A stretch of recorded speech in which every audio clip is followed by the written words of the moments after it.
Bonjour Zoé, bonjour Esmé. Alors ce matin on va parler un petit peu de l'acquisition du rampé. Dans le rampé, ce qui est important c'est qu'il puisse s'installer avec un croisement d'axe, c'est-à-dire que je vais hisser mon genou droit et en même temps je vais me hisser sur mon coude gauche et inversement.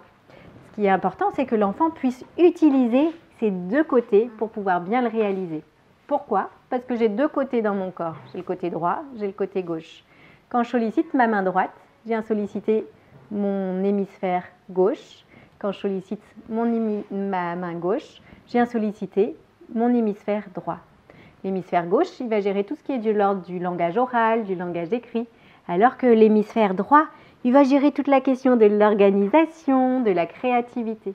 Alors, comment on va encourager ce rampé? Donc, on va venir accompagner un petit peu Esmé dans cette sollicitation pour qu'elle puisse trouver le bon chemin et l'utiliser. D'accord. Tu mets la hanche à 90 et tu viens appuyer assez fortement sur le gros orteil, de sorte à ce qu'à un moment donné, elle va avoir envie de pousser vers l'avant. Donc voilà, on mobilise en mettant un petit jeu. Voilà. Donc cette sollicitation, tu vas la proposer 2 à 3 fois par jour. Et tu essayes d'appuyer bien sur le gros orteil pour qu'il se retourne bien.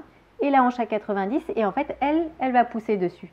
Et tu vas voir qu'au fur et à mesure, tout simplement, elle va ensuite alterner les deux côtés pour ramper parce qu'elle aura eu cette sollicitation en fait du genou et du gros orteil. Cette étape du rampé, elle va lui permettre de prendre conscience de ses appuis aussi au niveau des genoux. Et du coup, ça va l'amener tout doucement à la position du 4 pattes parce que forcément, dans le 4 pattes, on utilise beaucoup les genoux et les mains.